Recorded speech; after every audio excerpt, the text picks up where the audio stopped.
Good afternoon. I'm Mike Malone. I have the honor and the privilege of serving as interim provost this year, and welcome to the final lecture in our Distinguished Faculty Lecture Series. We're going to start with the land acknowledgement.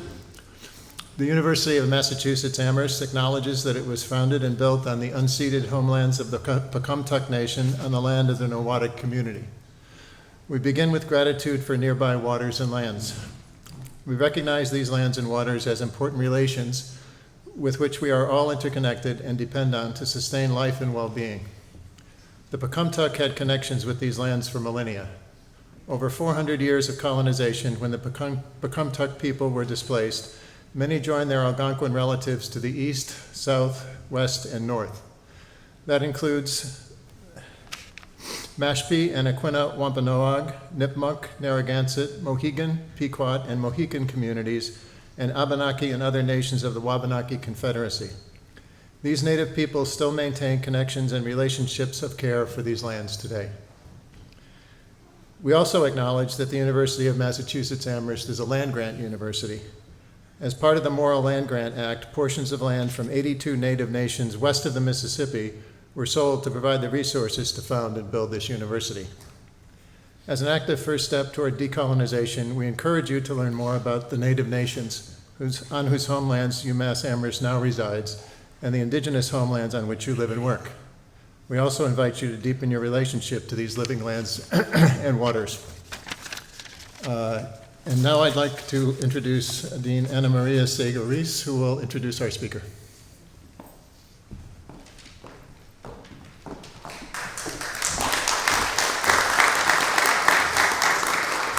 Thank you, Provost Malone. Good evening, and thank you for joining me tonight.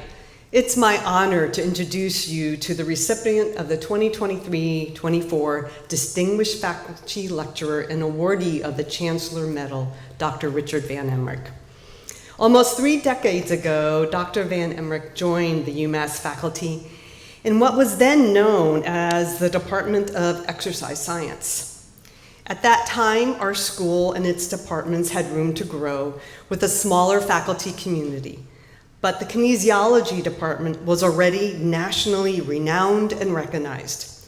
Doctors Patty Friedson, Joe Hamill, and of course, Richard van Emmerik were highly sought after by graduate students and postdocs looking to continue their education and learn from leaders in the field.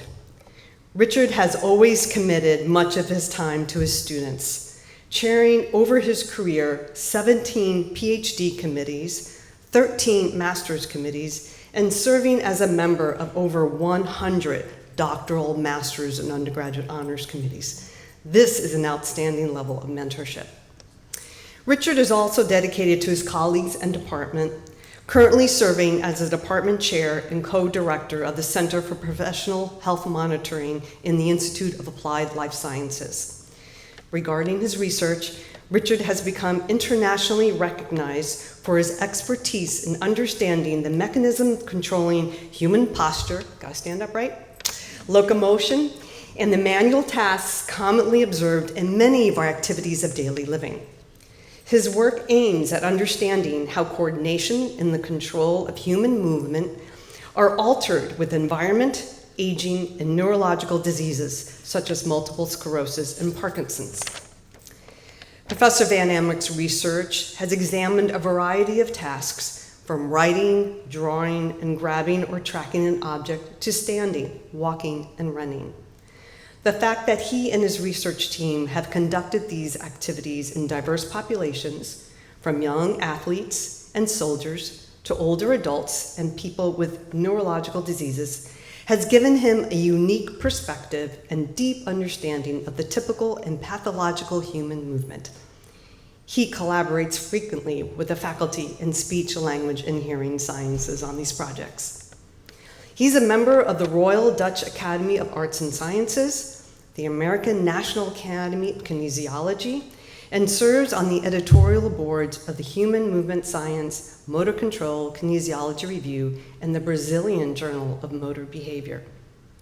Richard is a husband. His better half, Virginia, joins us tonight. and father of 2 children, of which Jordan is here, and soon to be a grandfather. He loves cold weather and sports that can be performed in that kind of a climate, and is a wonderful and well-respected colleague and leader in our school. Please join me in welcoming Dr. Richard van Emmerik.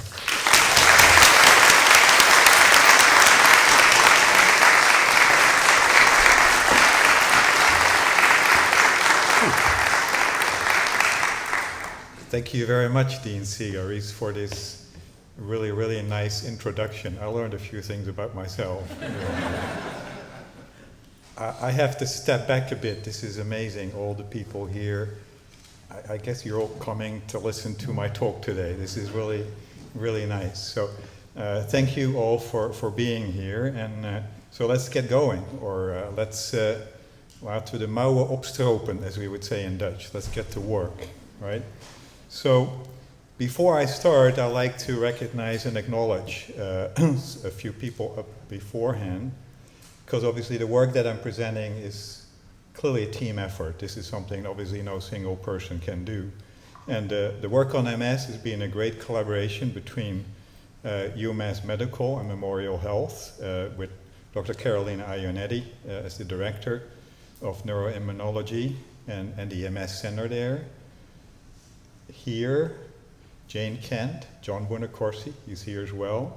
Sumi Sado, who's now at the University of Florida. Jules Meem, Jeb Ramelius, Jong-Il Lim, Mike Busa, who's here, and Julie Eve, who is here as well. So some really wonderful former students who are into their own careers. And then last but not least, Steph Jones, who used to be with us, but now is a professor at Smith College. I have to thank some of our funders who made this work possible, the National MS Society, as well as the congressionally directed medical research program from the Department of Defense on MS, and they've supported a substantial amount of our work. But last but not least, I want to thank the MS participants, as well as the control participants, who obviously have made this research possible. I'm going to highlight and take out one person, and this is my dear friend and colleague, Jane Kent. Because Jane kind of helped, I think, really start the research on MS in our department. I think it was probably in the early 2000s that we started talking about MS, and Jane is an internationally recognized scholar in the area of muscle physiology, and had done a considerable amount of work on MS, especially looking at muscle function and fatigue. At that time, however, there was very little understanding about how changes in muscle function and fatigue impacts balance control and the control of locomotion and walking.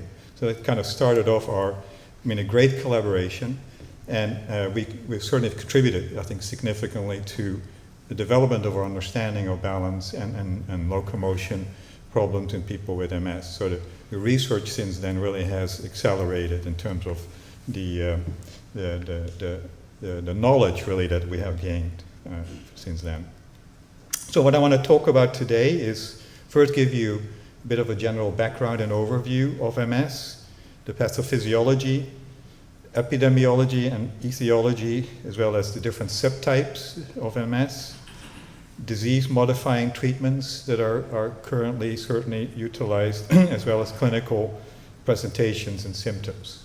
By the way, for the stand, there's a few seats open here, so feel free to come in if you want to sit down. Then we'll go to the movement and sensory functions impacted by MS.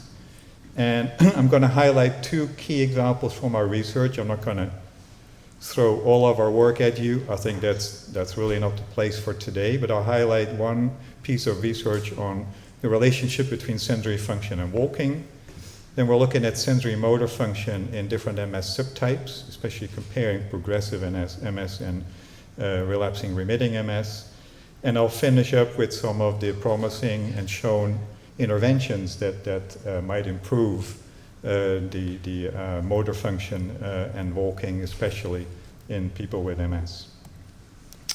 So what happens in MS? Well, on the left here, yeah, that's your left too, you'll see a normal nerve, right? So we have the cell body, the nucleus, the dendrites that provide the input to the nerve, the axon, where information travels out of the nerve, connects to other neurons or the muscle.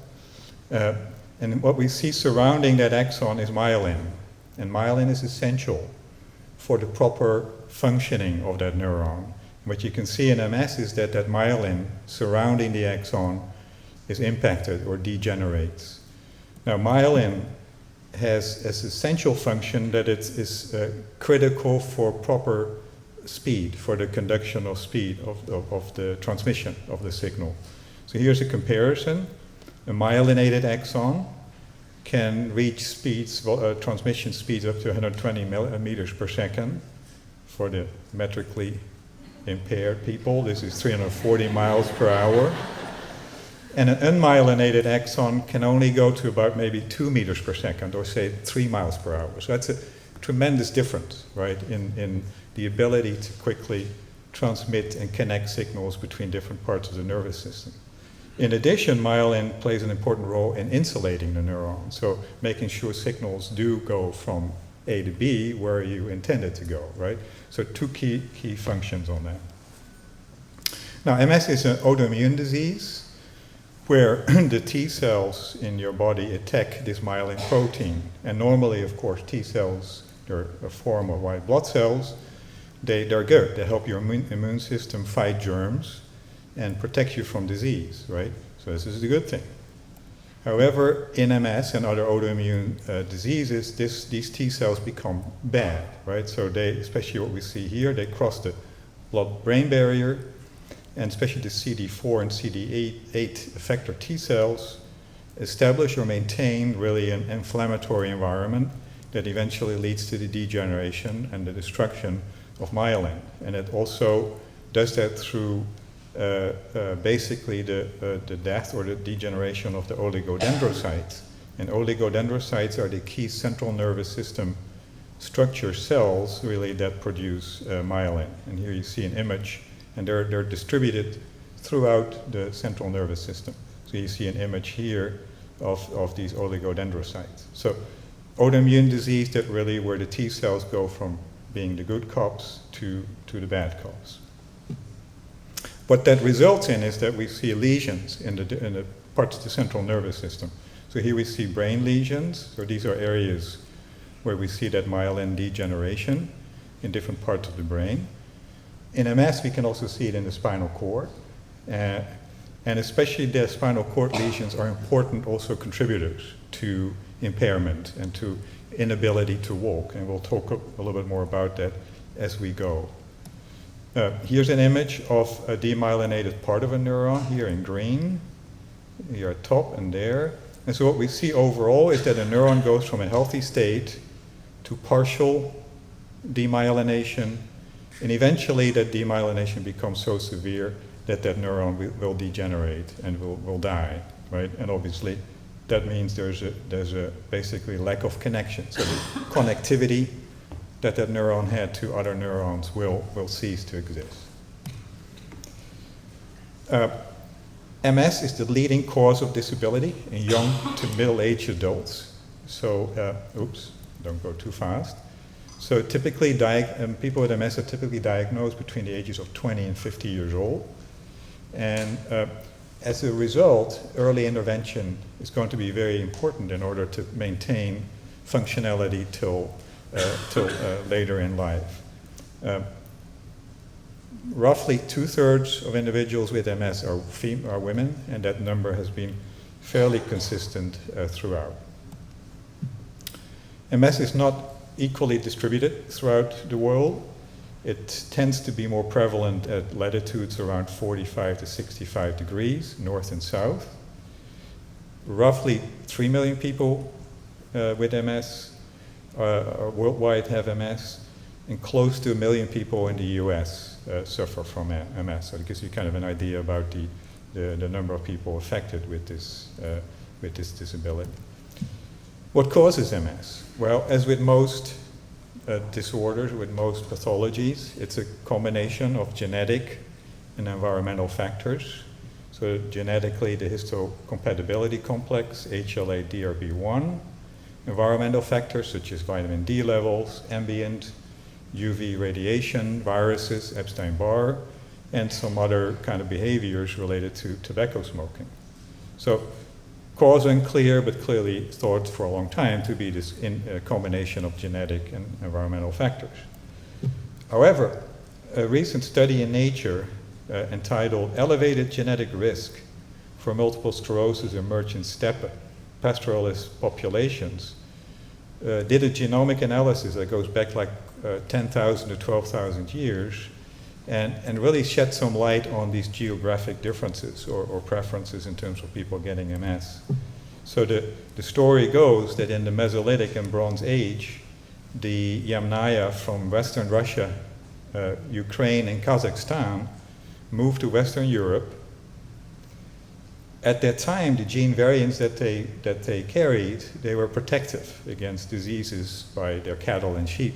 But then over time, due to changes, of course, in lifestyles, better hygiene, these genes took on a different role.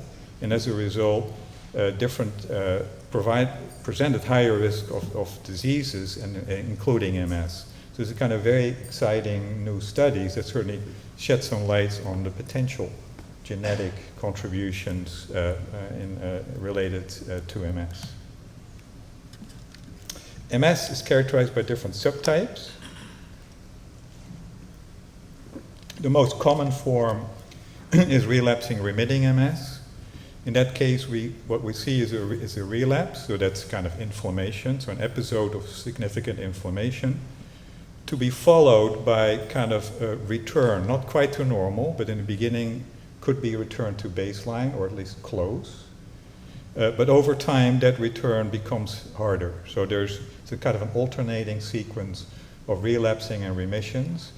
And for a lot of people, that can actually, over time, remain fairly stable, also dependent on what disease-modifying treatments they get, and I'll talk about that in a moment. So about 80 to 85% of people with MS can be categorized as relapsing remitting. The second type is secondary progressive MS. So here we see that initially those with relapsing remitting MS then move on to a more progressive form of the disease, where we see an increase in disability that is more or less fairly consistent, kind of consistent increase. And about 20% of people with relapsing remitting MS will develop the secondary progressive MS. And then the third type, and this is a bit of a simplification, but this is good to kind of just stick with that. Those people, they develop disease progression right from the start, right? So from the start, we see systematic increases in disability. And roughly 15 to 20% of people with MS are diagnosed with progressive MS. So here's an example of a relapsing remitting person, the brain scan. So what we see here is clearly significant lesion activity in the brain. And then the scan on the same person made about 3 months later shows a clear reduction on this. So this is clearly evidence or just representative of the fact that these lesions can disappear. So there's a partial kind of reestablishment of kind of the nerve function. And this is a nice example of that. MS is diagnosed on the basis of a combination of clinical findings, MRI imaging, and laboratory lab data, and this uses the revised McDonald criteria. And the key, without going into the details, the revised McDonald criteria, some of the key considerations is that these lesions need to be disseminated in both space and time, right, in order to rule out alternative diagnoses related, for example, to central nervous system inflammation, nutrition disorders like B12 deficiency, etc., and there are lots of them, right? So it's real tough sometimes to properly diagnose MS, certainly in the earlier stages. We assess disability on the basis of the Kurzke Expanded Disability Status Scale, or the EDSS.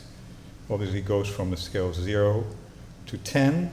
What we're particularly interested in our research is kind of this region around 5 to 6, where people become increasingly limited in their ability to walk and will need increasingly walking aids, right, in order to perform their activities of daily living. So this is kind of still the gold standard in assessing disability in MS, and it's heavily certainly based on walking function, but obviously that's an important activity of daily living.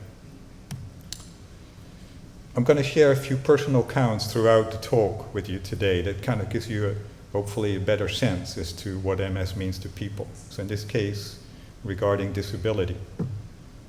My mother's 20 years older than I am, and I can't keep up with her. I do feel that I've been cheated. I've been made an old woman before my time, right? That's kind of telling how people can feel suffering from this disease, even again at a fairly young age. Disease-modifying treatments, so obviously there's a variety of different treatments available for people with MS. They all target suppression or the modulation of immune function, and so the goal is to exert anti-inflammatory activity. Some of the examples are the interferons or monoclonal antibodies such as natalizumab. The key thing is that early intervention, this is kind of now the preferred way to treat people with MS, that early intervention and doing this strongly is what's the key strategy. And the idea is that if we do early intervention compared to, say, later intervention, of course, compared to no intervention, that we can have significant impact in terms of the level of disability that we observe or the rate at which disability is increasing. The efficacy rates of these DMTs range from about 30 to 70%. That's reasonable, but that's still, if it's 30%, that's certainly a lot of room for improvement, right? And this is something that, of course, you would approach from many different angles, especially also available movement therapies, right, where pharmacological therapies might be up to their limits. On the left, you see all of the possible symptoms that people with MS can demonstrate. I'm not going to list them all, because I have a lot more to say. But you can see, if you take a quick glance, this is pretty widespread, right? They go from several kind of autonomic functions to a variety of sensory, locomotor, balance problems. The two that I want to highlight and really take out here are fatigue and problems with walking. And those are very consistently identified by people with MS as key kind of obstacles or aspects that will impair or impact their activities of daily living. And a study at the bottom here shows that health-related quality of life is associated with people's perception of lower gait speed. So the ability to walk, the ability to locomote, and especially at reasonable speeds that other people walk at, is something that people really value, right, and see as very critical. So here's another personal account that's seeing how people with MS can be impacted. The fine motor coordination in my left hand was affected. At times, my speech was slurred, and the stiffness in my legs made walking extremely tiring and difficult. I had gone from a very healthy and physically active person to a very handicapped one. My whole life had changed. Walking, so let's take a closer look at that. Our ability to walk, certainly we need our brains, no surprise, and spinal cord. And as we will obviously understand, dependent on where the lesions in the brain are or where the lesions in the spinal cord are, that will impact, of course, how walking is impacted and impaired. It could be like in predominantly motor areas of the brain, as we see here, sensory areas related to vision or auditory perception, right? So the lesion location certainly can have an impact on that. Same story for the spinal cord. Based on where the lesion in the spinal cord are, that could impact muscles, muscle weakness, either cervical level, thoracic, lumbar, or sacral. So it depends on where those lesions emerge.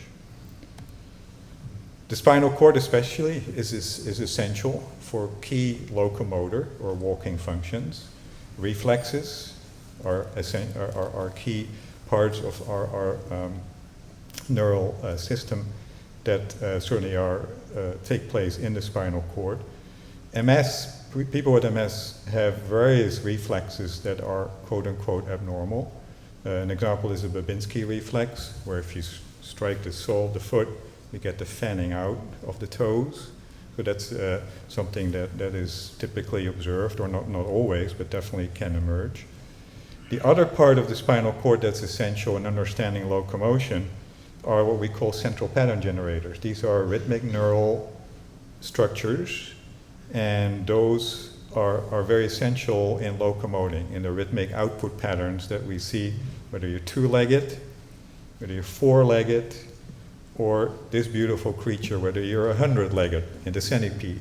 It's always amazing actually how centipedes walk. I mean, we try to walk on 2 legs, which has its own challenges. I mean, think about walking on 100 legs. Not easy, right? But in all these cases, these intrinsic rhythmic neural networks are certainly underlying the rhythms we see in locomotion and gait. So what changes in walking patterns in people with MS? And our work has contributed significantly to that. Well, slower gait speed, shorter stride length, wider step width, and longer dual support times. And I'll show you 2 examples of that. In this case, you see step width, so this is how wide our base of support is when we walk. Consistently at all speeds, whether you walk fast, slower, or slow, we see that step width is wider, right? Increases in people with MS compared to control. So kind of probably a nice adaptation to increase gait stability. Double limb support, our limbs during walking alternate in terms of stance, being in stance phase and being in swing. But there is a phase where there's dual support, right? Where both limbs are on the ground. And you see that right here, so right there, right? So when we compare the double support time in people with MS with controls, then consistently, whatever speed, whether it's very slow, medium, or fast, that dual support time is always increased in people with MS. So kind of another functional adaptation probably to enhance their gait stability. However, it could also have other consequences. In some other analysis we've done, and I won't show all those to you, if people with MS are forced to walk faster, like they're in a hurry, they might then not have enough time for their swing foot to really make the next footfall pattern, and that could lead to slips or trips. So it's kind of it has pluses, but it could have minuses, especially when maybe people are in a hurry. So it's good to understand that. Sensory systems that are impacted by MS range from cutaneous receptors that we see here in the skin, especially we're going to talk a little bit more about the receptors in the foot and the importance for balance and gait control. Vision, optic neuritis, there's many people with MS have could have pain with eye movements and vision loss. Vestibular problems in terms of inner ear structures that relate to your balance. And obviously the already mentioned brain and spinal cord impair or changes that could relate to muscle weakness, muscle stiffness, spasms, and eventually balance, gait, and coordination problems. So I want to share with you the results of one study that we've done not too long ago with Steph Jones. And here we asked the question, what's the relationship between changes in sensory function at the foot, at the plantar surface of the foot, and the way that people really step, so the way they walk. And this is something we analyzed by looking at the plantar pressures that people exert on the ground while walking. So we analyzed sensory function at the foot and the changes in pressure during the gait cycle, so during the stance phase when people are making contact with the ground.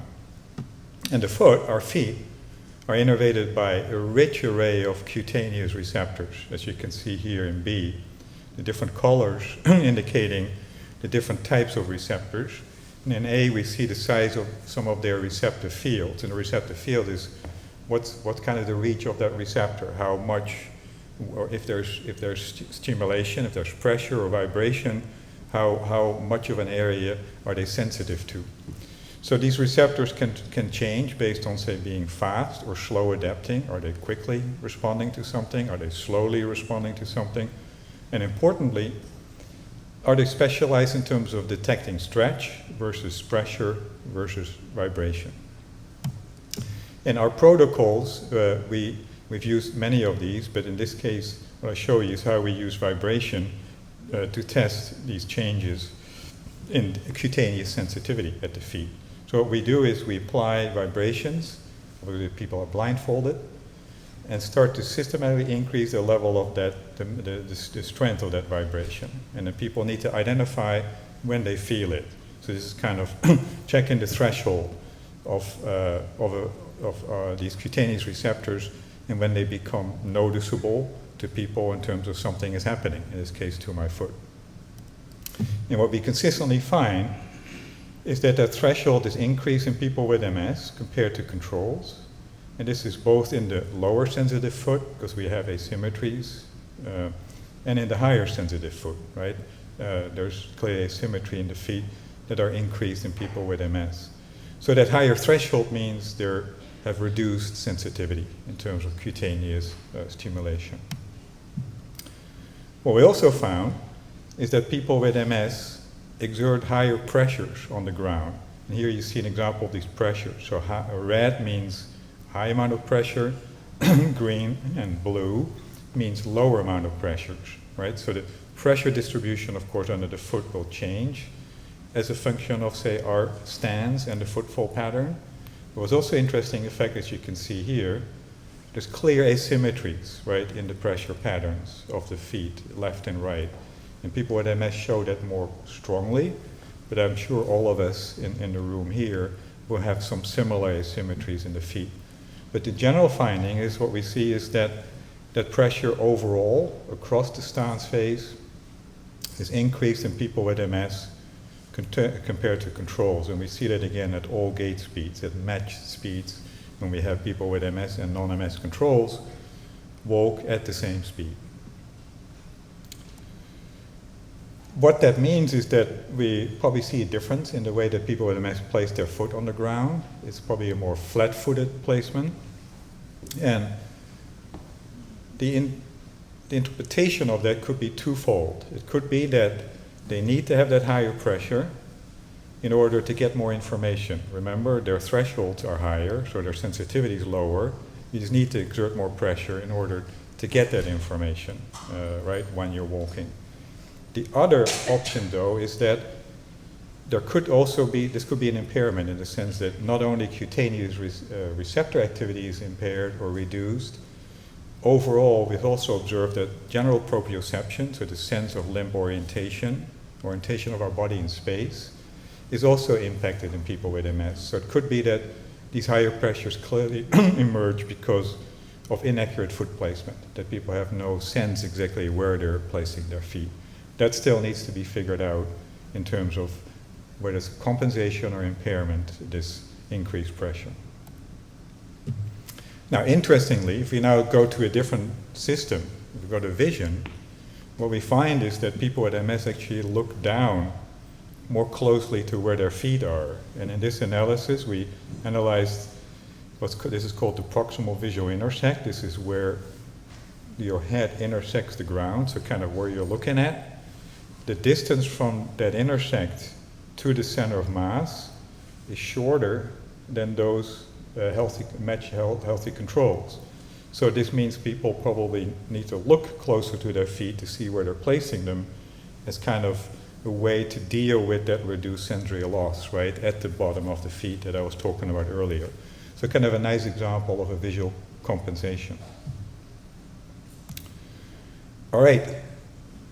This is the moment to take a little break in terms of, no, don't leave, to move a little bit away from MS to MS, and I couldn't stop just giving this example of like a true beautiful example of neural reorganization that we see, in this case, Daniel Kish, who was blind from birth.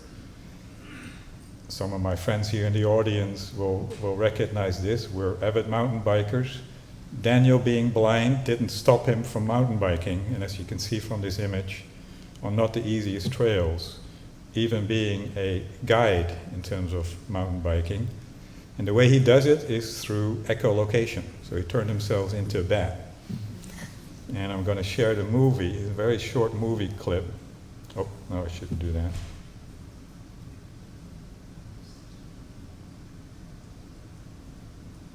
It'll come. Yeah, way too small. I'm gonna be. They call me the real-life Batman. My claim to fame is that I click.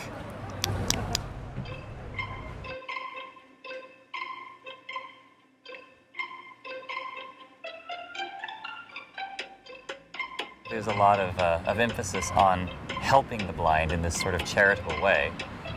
We don't really see it as a charitable thing. We see it as just supporting citizens of society to be effective citizens.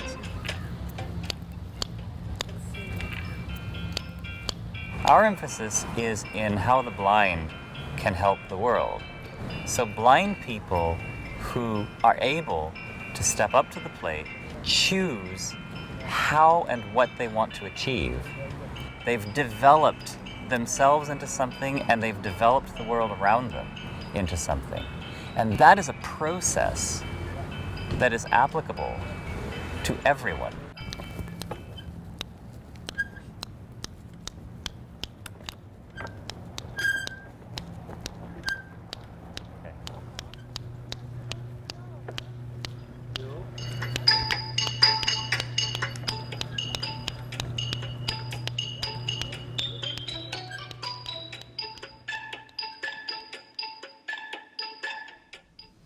So remarkable, right? I mean, he creates his own world. I mean, he recreates the world that he obviously visually cannot identify by sound, but he can himself, right, produce certain frequencies, or so he can impact also by his own clicking what he gets back in terms of reflections in the world around him, and it's a beautiful story of someone who obviously does not let, in this case, his disability stop him from doing anything. And obviously the clip was pretty mundane in terms of biking on the road.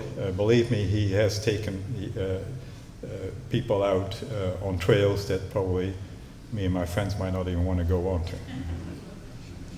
to. So clearly, in that case, and what research has shown, we'll see significant reorganization in terms of, for example, how our brain functions, right?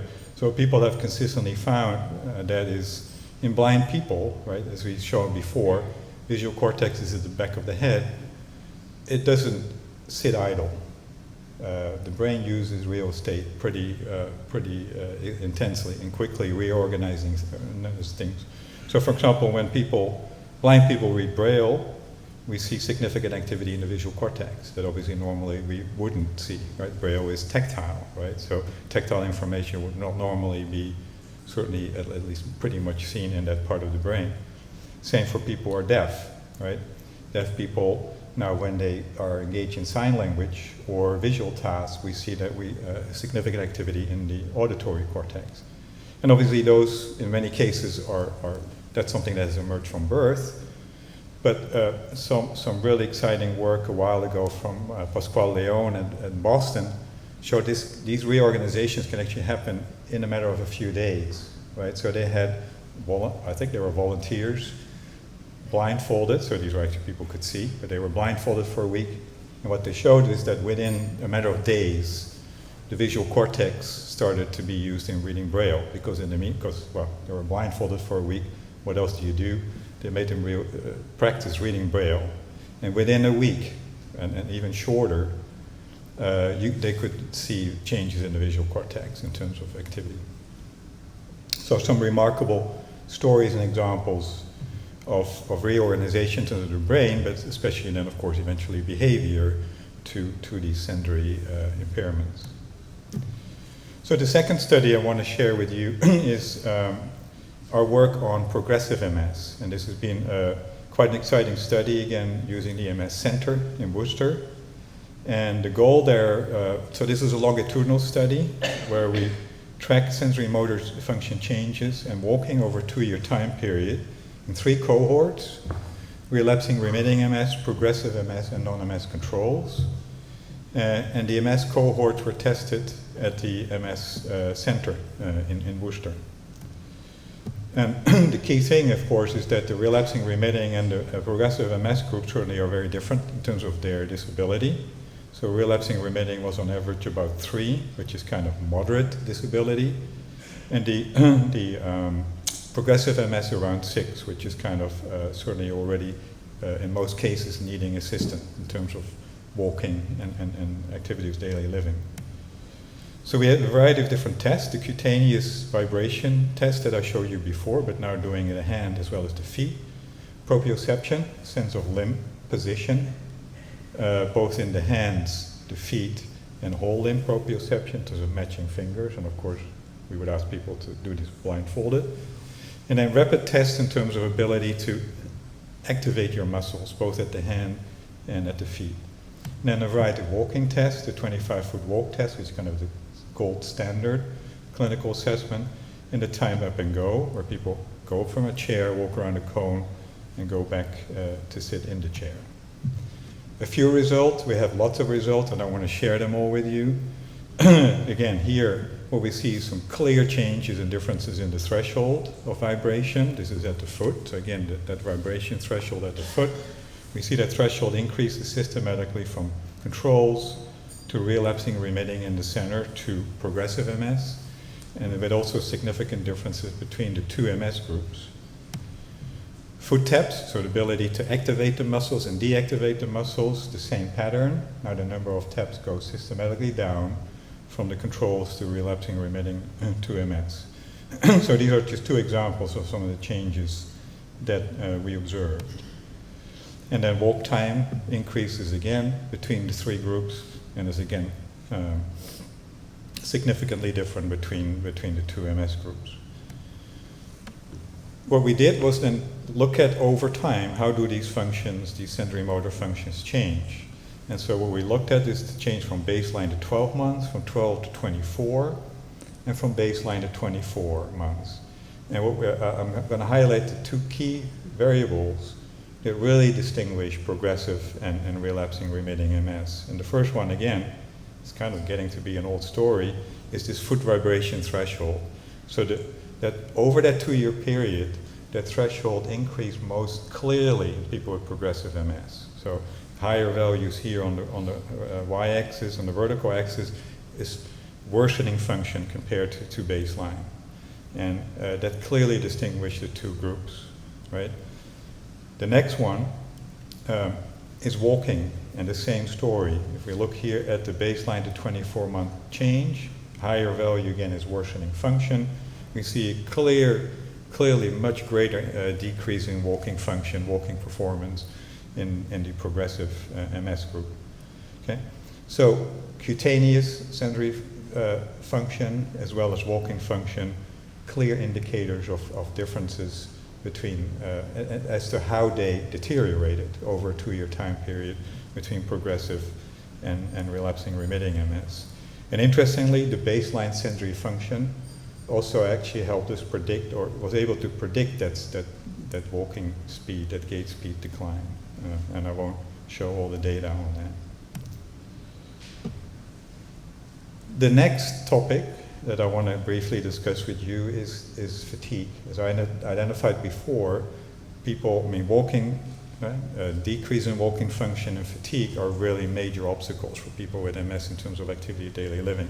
And our research, as you see here, tries to look at the full integration of these sensory changes, the motor changes, and symptomatic fatigue in general as well, and how that impacts mobility and balance control. And here's one other first-person account that relates to how fatigue impacts people's daily function. What a silly word fatigue is. It sounds like I need to have a quick sit down on this sofa. In reality, it's more like I can hardly move, and my brain has shut down on me. I feel like I've just had a heavy bout of flu. It's hard to predict when fatigue will strike. Sometimes I have to cancel meeting up with friends or cut short a very happy outing when my energy slumps. I have to build in rest days to avoid a crash and burn episode of fatigue. So really kind of having a major impact on people's daily living. I'm not going to show you much about the work on fatigue we've done so far over all these years. I want to highlight something really exciting that Steph Jones and her team and her master's student Caitlin Pikunka are currently doing at Smith College. So they're asking the same questions. What is this impact of, say, this, what we've observed consistently, reduce somatosensory function, for example, what I showed you in terms of vibration sensitivity, and how is that related to increased MS fatigue, and how does it obviously impact balance and other functional daily living. But the exciting addition is now that we can look at changes in brain function during activities, in this case during walking, and this is through what's called functional near-infrared spectroscopy, or FNIRS. And this is based on changes in blood flow. You can look at how and what parts of the brain maybe are changing as a function of, say, maybe different activities or different disease progressions.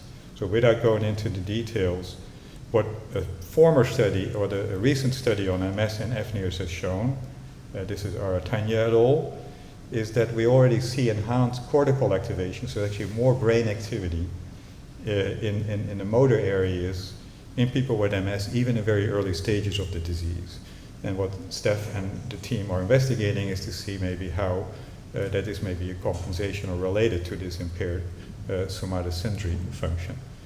Also very exciting, she's here, one of our wonderful Commonwealth Honors College students, Maitri Gandhi. She's helping us out on this project, so her honors thesis will be on this topic. So looking forward to lots of great data from Maitri next year. All right, last topic, we're almost there, movement interventions. If you look at the guidelines from the Department of Health and Human Services in terms of physical activity, I hope I get all of this stuff right, because of my colleagues who are experts in physical activity are here in the audience.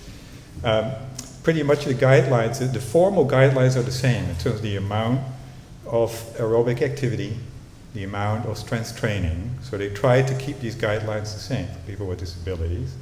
But obviously with clearly the statement here say, well, of course, to your ability. You should always do this to what you're able to do. And obviously, as we've shown before, fatigue is a key factor that obviously impacts people's life with MS. So that's always a factor that might certainly be causing restrictions in terms of what people can do in terms of physical activity and exercise on a daily basis, as you could see from some of the quotes that I showed you. What do we know about physical activity and exercise in MS? Well, people with MS are substantially less physically active than the general population, which is not different from other chronic diseases.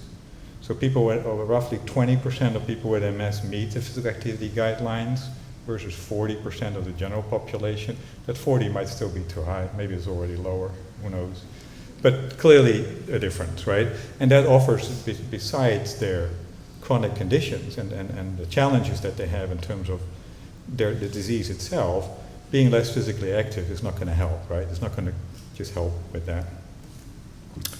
Exercise, in terms of aerobic exercise and strength training, has shown to improve based on exercise training, so that's certainly some meta-analysis have shown it in MS.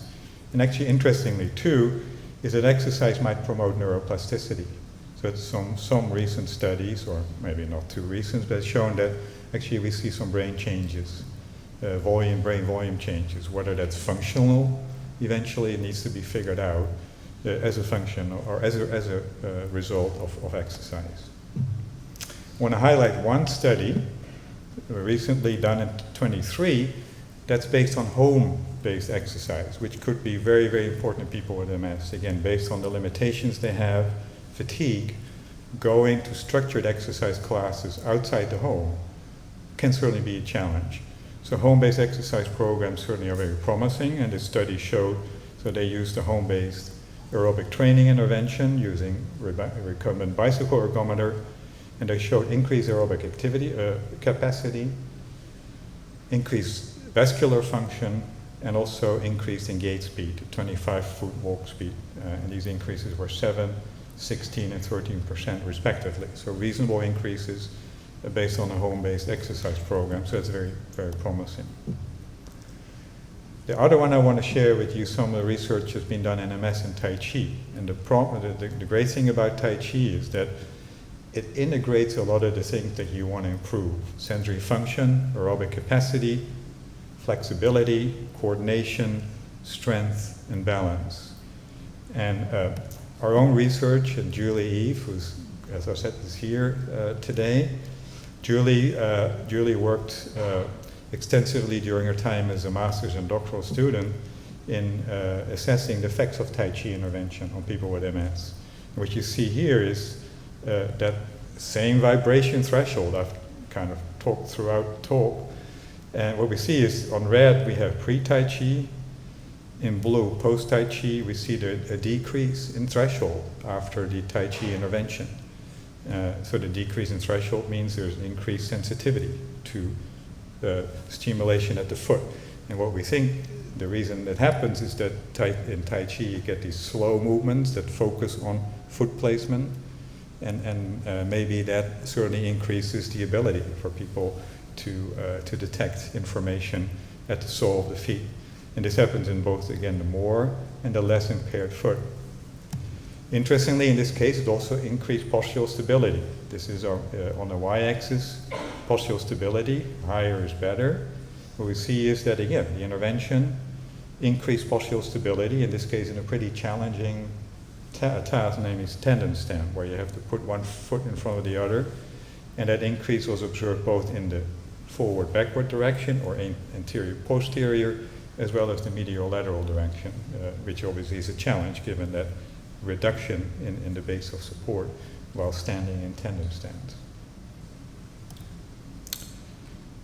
Meta-analysis reviews show overall the beneficial effects of Tai Chi, both physical and psychological, psychosocial, and also improving quality of life as well as functional balance. And then very interestingly, a recent study, this is not on MS, but this is published in the Journal of the American Medical Association on people with pre-hypertension, and these days we have lots of people with that, showed actually that a randomized trial using Tai Chi was more effective in reducing blood pressure than aerobic exercise after 12 months in individuals with pre-hypertension. So kind of interesting results. If you don't like aerobic exercise, like purely that, go do Tai Chi. The very final one I want to discuss with you, and this is not on MS, but this is something that has been quite exciting coming out of the lab of Required Courtine at the University of Lausanne in Switzerland. And if you get a chance, listen to one of Courtine's TED Talks. They're pretty amazing in terms of how they do this. This is a combination of pharmacological but oral neural prostheses. So in this case, these are completely paralyzed, so spinal cord patient, people with spinal cord injuries that are completely lesioned, fully paralyzed muscles. By implanting these neuroprosthetics in the spinal cord, these several people could independently eventually walk again. So people who had no ability to walk whatsoever, purely wheelchair bound, through these neuroprosthetic interventions, regained independent walking function. And in some of them, that actually happened even without, over time, the prosthesis. So obviously, reestablishing the neural networks or the connections or the ability to activate these muscles eventually. And very recently, the same group showed the same thing in a person with Parkinson's disease. This was a person with Parkinson's disease who was not responsive to medication anymore, wheelchair bound, and this person is happily walking the valleys of Switzerland at this point. So for MS, it could be promising. Certainly you wouldn't want to do this on someone with moderate disability, but definitely if, say, someone is wheelchair bound, this could have some similar implications. Clearly highly experimental. I mean, you're not going to implant electrodes and stimulate prosthetics in everyone's spinal cord at this point, but definitely very, very promising. I want to end up with one of my favorite quotes from the wonderful physicist Stephen Hawking. As most of you know, Hawking but suffered from ALS from an early stage in life, but led a really successful career up to about, I think he died around the age of 74. And this is his quote: "Concentrate on the abilities your disability doesn't hinder, and don't dwell on the things it interferes with. Be disabled physically, not in spirit." And did Hawkins show that spirit when he was flying in NASA's, we call it the Vomit Comet. So this is the plane that just flies these parabolas. So at the top of the parabola you become weightless. And these are the images of Hawkins, and he was paralyzed completely. He had to speak through a computer. And obviously he's having the time of his life. So he clearly throughout his career, throughout his life, didn't let that severe thing that happened to him in terms of full paralysis, that didn't stop him.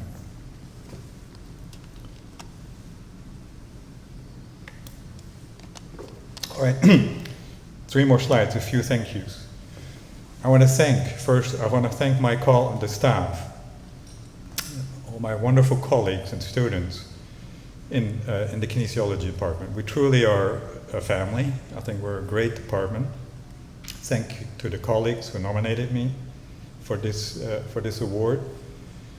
We do a lot of different things. Our research spans the molecular basis of muscle function, right, Ned, to biomechanics, movement neuroscience. A lot of the things I showed or discussed with you today are kind of in that realm, to how physical activity can be implemented in the community across the lifespan. So we really span a lot of different aspects of the research enterprise in that sense. So thank you colleagues and students for being a wonderful department. I want to have one shout out to one of my faculty colleagues, and this is Judy LeBranch. Judy's been phenomenal in presenting our students with what we certainly call high impact practices in terms of exercise and physical activity for special populations. So through her Exercise for Special Populations course, students partner with communities and really help improve quality of life through exercise and physical activity. And here I couldn't resist these images. These are some of our students at work. This is actually at the Employee Wellness Fair. And I guess there was a visit from 2 really, I guess they're employees on campus. There's one here and there's one here. And I think a lot of the students will certainly recognize the employee on the right here. All right, and finally, I think the Chancellor in his inauguration started with this in his presentation. I'll leave my thank yous to my family to the end. Just like the Yamnaya, who migrated many thousands of years ago from Russia and Kazakhstan, Ukraine to Western Europe, I've done my migrations over time as well, in this case between the flatlands of the Netherlands and initially the flatlands of Illinois. But that was about the only similarity between those 2 places in the world. But I did meet in Illinois my lovely wife and love of my life, Virginia, and together we did a few more migrations, resulting in 1 child being born in the Netherlands, 1 child being born here in Massachusetts. Emma, our daughter, now lives back in the Netherlands, as Dean referred to. She is expecting the next generation. Jordan is more steady, he's in Boston. Lives and works in Boston. But wonderful kind of just migrations that have really enriched my life, and thank you family for that. I want to thank all my family over in the Netherlands, my sister, brothers, nephews, extended family, and of course the wonderful community that we have in Shutesbury. Many of you are here. We have a wonderful community of friends that we hold truly, truly dear. And last but not least, I want to acknowledge, as the Dean referred to, that's quite amazing. Almost next year is 30 years for me since I arrived here. And this place has been wonderful. It's been a great place. I'm very proud to be part of this community, and certainly with all of the things that are going on, I think there's great things to come. What I want to thank the university for certainly giving me this award, as well as the committee. And I want to take the opportunity to congratulate my fellow distinguished lecturers, so Ayano Kataoka, Jeff Holmes, and Sonia Atalay. And with that, I thank you all.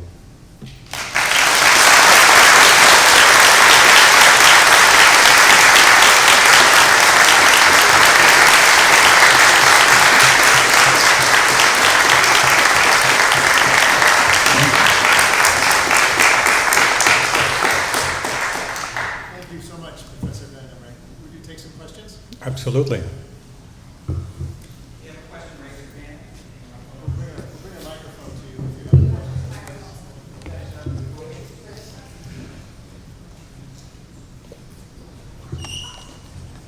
Great. Really nice talk. Over here. The sort of phenomenon that really interests me is the role of exercise in neurodegenerative disease. I've played with a number of different therapeutic models in Alzheimer's and Parkinson's, and Yeah. you see exactly the same thing with that. But my question is there any data yet that would let you know whether exercise creates a symptomatic effect or a disease-modifying effect? In other words, if you remove exercise, do you then go back to the baseline very quickly, or do you continue to deteriorate, maybe on an accelerated slope, but don't actually get that return back? Okay, so the question is, so exercise and its potential effects, if you remove it, do you kind of return, right, to baseline or increase disability, or do you see kind of a stabilization of that? Great question. I just don't know. I mean, I don't think we're that far. I mean, clearly the example of the spinal cord that I showed, that I discussed with you, is that certainly when they are not on the prosthetic, right, the neuroprosthesis, in fact, they can maintain, they can show independent walking. So there's certainly, that's an example where you had an intervention and then eventually they can do without the crutch, right, or without the intervention. Clearly saying the other examples that I discussed with you, for example, Tai Chi, there has not been a systematic study, say you have like Tai Chi intervention for 10 weeks, take it away and see what happens, right, and do a pose. I mean, those studies in my estimate have not been done, but those clearly would need to be done, right, to get to that. Yeah. In the back there? No. Thank you. This was an amazing talk. My question is, do you see any differences in hypertrophy and atrophy of muscles as compared to healthy people for people with multiple sclerosis? Oh, that's a great question for Jane. I don't know. I mean, clearly, yes. If you don't move much, you get atrophy, right? So that's a given. So I don't know. That's my kind of. This is why we work together. The short answer is that obviously, clearly, in terms of as I showed you the data, people with MS are clearly less physically active, and that leads in most cases, on average, right, to just atrophy, right, or to just less muscle development. If I might? Yeah, right. You showed a pretty dramatic looking effect of early intervention. Are there good methods for early detection of when to do this? You mean when to start doing medical, or when to start intervening, and when the first signs of MS? Well, that's so the question here is so what in terms of the detection or the diagnosis, right, of MS. So what helps kind of an early diagnosis?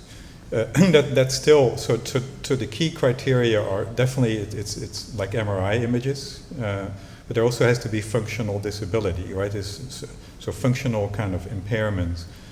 So it's still like many other diseases, it's still kind of a piece of art, right? So the MS clinician still has to make a lot of assessments and kind of intuitions in terms of identifying clearly, like, okay, now this person has MS, because the key thing is, if it's an isolated lesion or inflammation, that certainly does not necessarily lead someone has MS. You don't want to probably go to like a full treatment in terms of immune depression on that. So it's still kind of, but MS is not unique in that. I mean, Parkinson is another example.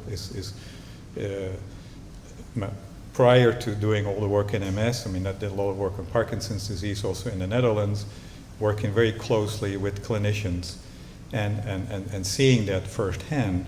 It's not necessarily an easy decision sometimes, and based a lot on experience and expertise. However, certainly with data, right? But it's not like, okay, I have number 1, 2, 4 there. Okay, you got MS, right? That's just not the case.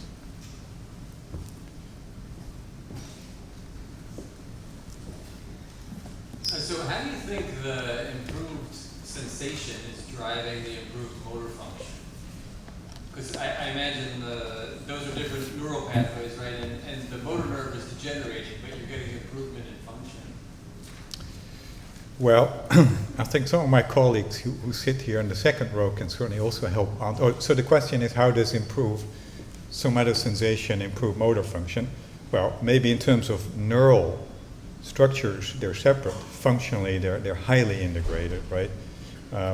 Just to give you an example, I mean, there are neurons in the spinal cord that based on, those are called propriospinal neurons, right? So they will change the signals from the motor cortex to the spinal cord based on sensory input. So these already, even at the spinal cord in terms of neural structures, the sensory and motor systems actually are highly integrated, right? So the fact that we often separate them, and that's good for purposes to understand them, but definitely functionally, and even in terms of neural structures, they're at many different levels highly integrated, and propriospinal neurons are one key example of that. So eventually, motor output is not, say if a signal starts in the brain, in your motor cortex, that exact nature of that signal is not going to be manifest in your muscle, right? And even in the neural structures in the spinal cord, because there's really strong integration at all levels, right? And that's obviously why, if you improve sensory function, that certainly will then have an immediate and direct impact on motor function as well, or at least the ability, right, to control muscle and to coordinate muscle. One more question I get, yeah. Is vitamin D levels still emphasized in MS patients today? There was a study in the past that mentioned people closer to the equator had more exposure to sunlight and less incidence of MS. And Yeah. they thought that perhaps supplementing patients with vitamin D might help.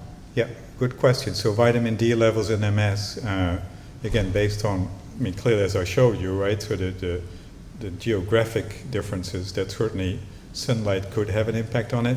I think it's emphasized less. I'm not quite sure about it, but definitely, I mean, if it's a factor that can still contribute, people will probably look at that and see if this is something that can help improve function. But it's a complex interaction, right? As I showed with that new research showing really the genetic components of that, maybe that is also becoming a little bit more stronger in terms of what are the genetic kind of components of the likelihood, right, that people in different places in the world develop MS. So it's still there, but it's not necessarily like a key focus. All right.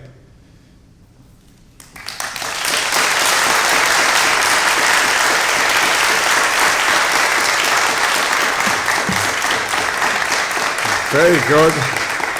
I mean, if you can really help me thank Professor Van Emmerik for his incredible lecture and the way he shows the impact that we can have on real challenges that impact society worldwide right here in UMass Amherst. So thank you.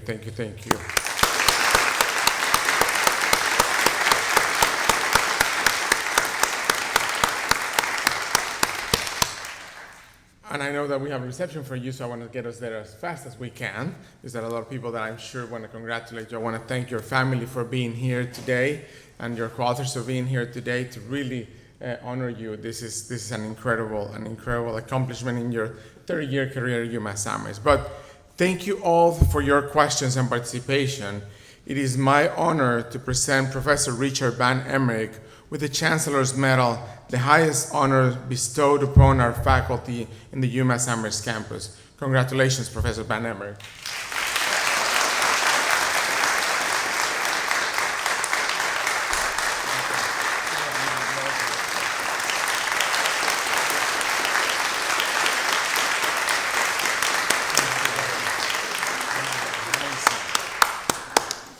So now they are asking me to make sure that I remind you that there is a reception and refreshments downstairs in the multipurpose room, and thank you all for joining us today.